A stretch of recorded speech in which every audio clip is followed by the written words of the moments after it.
Good morning students.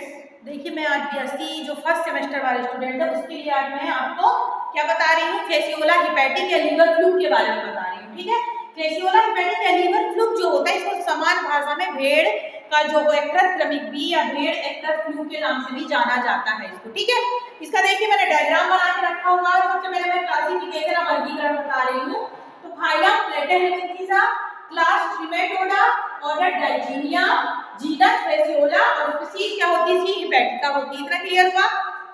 इसके बाद आप देखोगे एक डायग्राम में एक पतली चपटी पत्ती के समान दिखाई दे रहा है, जिसका ये माउथ वाला पार्ट होता है, ये इंटीरियर सफर होता है, ये गोनोफर होता है और एस्ट्रोबुलम पाया जाता है और एक्सटर्नल कोरिया ये दो बार छिद्र पाया जाता है। ये क्लियर हुआ। तो इसमें आप देखोगे इन दोनों के बीच में जो वाला भाग है वो जनन छिद्र या गोनोफोर के नाम से जाना जाता है। ठीक है, ये द्विस्पर्शी समिति होती है। ठीक है, पृष्ठीय अधर रूप से चपटा होता है। अब ये एसिलोमेटिक होता है। ठीक है, दूसरा इसमें समांतर भेड़ या क्रमिक के रूप से या फिर लीवर फ्लूक के नाम से जाना जाता है। ये भेड़ को छोड़कर बैल में, घोड़े में, ठीक है, गाय में, इनमें भी ये पाया जाता है। ठीक है, इसके बाद ये मानव परजीवी नहीं है। यदि हम सोचें कि मानव परजीवी है तो मानव परजीवी नहीं होता है। इसका जीवन काल दो होस्ट में पूरा होता है। पहला तो होती है भेड़ और दूसरा होता है स्नेल या घोंगा जो होता है उसमें होता है। आपको मालूम है घोंगा मोलास्का फैमिली में आता है। तो इसका अगर एग्जाम में पूछते हैं कि इसका जीवन काल कितने होस्ट में पूरा होता है, तो पहला भेड़ होता है और दूसरा क्या होता है, इसका घोंगा होता है। पर मनुष्य में परजीवी के रूप में नहीं होता है। ठीक है, ये देह चपटी पत्ती के समान इसकी देह दिखाई देती है, चपटी और पत्ती के समान दिखाई देती है। देह के अग्रभाग सिरे में शंख पाया जाता है। फिर इसमें जो सफर जो होते हैं इन दोनों के मध्य में क्या पाया जाता है, एक छिद्र पाया जाता है जिसे हम गोनोफोर कहते हैं। चूसन अधर चूह मध्य चूसन जिसको कहेंगे, उसके बीच में ये उभयलिंगी हर्मोफ्रोडाइट होता है। क्या होता है, हर्मोफ्रोडाइट होता है। प्राथमिक पोषक भेड़ की पित्त वाहिनी पर निषेचन करता है। जो फर्स्ट पोषक जो भेड़ जो होती है उसकी कहाँ पित्त वाहिनी जो होती है वहां पे ये निषेचन करता है। वयस्क फ्लूक गर्भाशय में कुटी और कैप्सूल युक्त भ्रूण निकलते हैं जो बड़ी आंत में मल के साथ बाहर निकलते हैं। देखिए जो गर्भाशय में जो कुटी बन जाते हैं या कैप्सूल युक्त भ्रूण जो होते हैं भेड़ की बड़ी आंत के द्वारा मल के द्वारा बाहर निकलते हैं।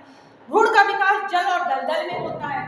देखिए भ्रूण का विकास जल और दलदल में जब होता है तो भ्रूण जो होता है फेसियोला का miracidium larva, sporocyst larva, redia larva, cercaria larva और मेटा सर्केरिया लार्वा अवस्थाएं पाई जाती है। याद रखिएगा जो ये फेसियोला हिपैटिक जो होती है इसकी लार्वा अवस्थाएं कौन कौन सी हो गई, miracidium larva, redia larva, sporocyst larva, ठीक है, मेटा सर्केरिया लार्वा, ये इसकी लार्वा स्टेज होती है। मिरसीडिया लार्वा जो होता है जल में उपस्थित स्नेक, जो मिरसीडिया लार्वा अवस्था आई तो ये जल में उपस्थित जो घोंगा जो होता है उसमें क्या करता है, देह गुहा में प्रवेश करके पाचन ग्रंथियों में पहुंच जाता है। तो इसका दूसरा होस्ट कौन हो गया, घोंगा हो गया, जिसमें ये अपना जीवन यापन करेगा।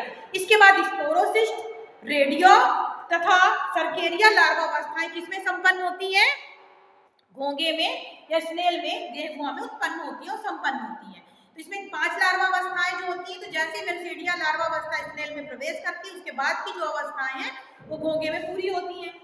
सर्केरिया लार्वा पूंछ युक्त होता है जो स्नेल के देह में पल्मोनरी कोशिका जो होती है, स्नेल की जो पल्मोनरी कोशिका होती है उसमें प्रवेश कर जाता है। ठीक है, इसके बाद मेटा सर्केरिया अवस्था आती है जब कोई भेड़ जली पौधे वगैरह को भोजन के रूप में ग्रहण करती है तो ये मेटा सर्केरिया लार्वा उसकी नाल जो होती है आहार नाल में पहुंच जाता है और कुटी से हटके फेसियोला पित्त वाहिनियों में चला जाता है। अब देखो ये तो लार्वा चीजें आपको समझा रही हूँ। उसके बाद परपोषी जो होते हैं, परपोषी वयस्क फेसियोला भेड़ पित्त वाहिनियों में चिपक कर परजीवी जीवन व्यतीत करता है। लार्वा अवस्थाएं जो होती है भेड़ से होकर के देह गुहा से होकर गुजर जाती हैं।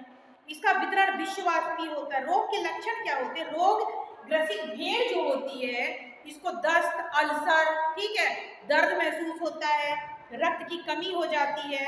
इसको रोट नामक रोग, कौन सा, रोट, देखिए ये रोट नामक रोग भेड़ को हो जाता है इसके कारण। ठीक है, अब इसकी प्रवासी अवस्था जो होती है लार्वा अवस्था होती है। ठीक है, इसके बाद जो होता है इसमें भेदने के बाद इसमें मिल उल्टी वगैरह, उधर में दर्द वगैरह होता है। घातक अवस्था जो होती है इसमें क्या, पीलिया या जो जॉन्डिस जो वगैरह जो हो जाता है वो हो जाता है, पित्त वाहिनियों को ये हानि पहुंचाता है। इसके बाद इसका उपचार जो होता है, इसकी औषधि जो होती है टेट्राबेंजोडॉल जो होती है, इसकी औषधि जो इसके उपचार के रूप में इसका उपयोग हम कर सकते हैं। तालाबों में संकरित स्नेल नष्ट कर देना चाहिए, अधिक संक्रमित क्षेत्र से इसको हटा देना चाहिए। हमने भी आपको बताया फेसियोलिया हिपैटिका जो होता है, जिसे हम कहते हैं भेड़ यकृत फ्लू या रिवर फ्लू के नाम से जाना जाता है। और इसको हमने आपको ये भी समझा दिया, इसका 2 होस्ट में इसका जीवन चक्र पूरा होता है। तो ये डायग्राम, क्लासिफिकेशन, देन कमेंट जो बताया, इसको आप अच्छे से स्टडी कर लीजिएगा। Thank you.